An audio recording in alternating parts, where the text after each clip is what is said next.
برای کوردی شیرینم پێغەمبەری ئەمینم فەرمووی ئاوایە دینم لا إله إلا الله ئەم دەنگە یانی هیچ کەس نییە غەیری خوددا و بەس نەجات دەری هەموو کەس لا إله إلا الله ئەم دەنگە وا لە مێژە هەر وێژراوە بە وێژە مسلمان ئادەی بێژە لا إله إلا الله ئەم دەنگە کوفر فقڕە دەنجی تاریکی دڕە مسلمان دەنگ هەڵبڕە لا إله إلا الله ئاڵای ڕزگاریمانە مایەی سەربەرزیمانە دامەزرێنەری ئیمانە لا إله إلا الله بەدەم و زوبان دەڵێ وەک بڵبوڵی سەرچڵێ براجیان تو خوا بڵێ لا إله إلا الله ئیسلامی ئاشکرا کرد هەمووی هەر وەک برا کرد پیر و جوان و گەورە و ورد لا إله إلا الله کاتێ گەیە سەرزەوی دوژمن سەری دانەوی بەدەنجی بەرز و قەوی لا إله إلا الله ئینسانی هاوردە هۆش عالەمی خستە خرۆش ئازیزان بەدەنجی خۆش لا إله إلا الله زۆردارانی ڕاماڵی نەما دەورەی بەتاڵی گەر جوان و گەر منداڵی لا إله إلا الله دەنگێکی شەوشچێن بوو ڕزگاریشی لە شوێن بوو دەنگ بەرزۆکەینەوە هەموو لا إله إلا الله ئەم دەنگە بوو دەست و برد قەڵای کوفری خاپور کرد ئادەی برا و خوشکی کورد لا إله إلا الله شکاندی بەردەداری پەستی و ناحەزی و لاری شوعاری کوردەواری لا إله إلا الله بۆ زوخاوی دەروونمان دەرونی پڕناسۆرمان بەدەنجی بەرز هەموومان لا إله إلا الله محمد فەرمووی هەموو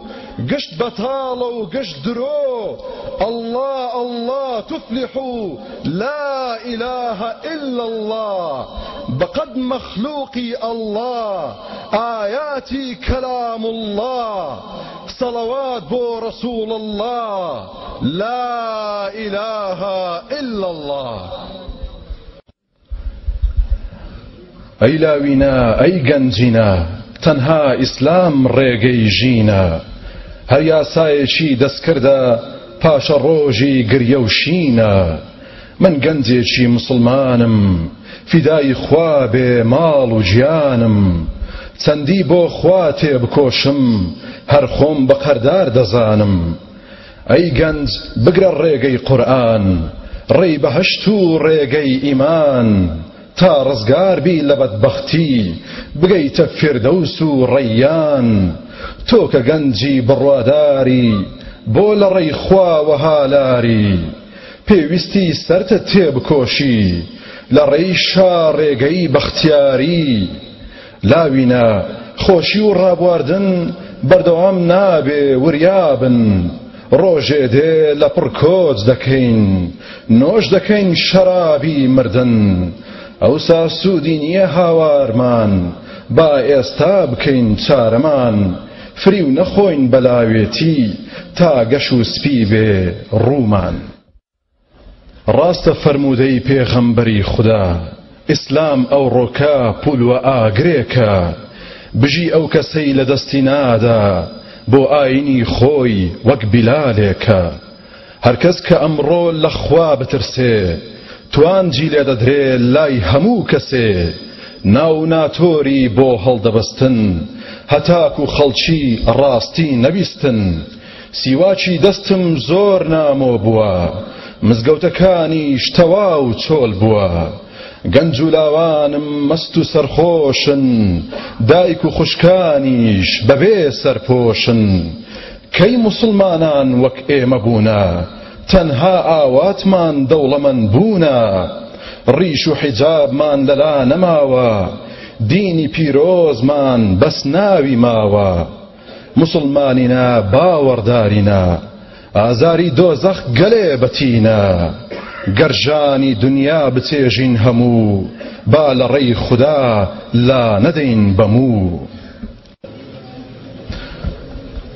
چ مەدحێکت بکەم لایەق بە تۆ بێ ئەی نووری چاوانم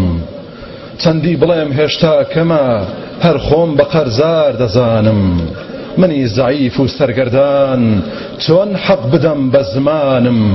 بکا وەسفی گەورەی تۆ قوربانت بێ دڵ و گیانم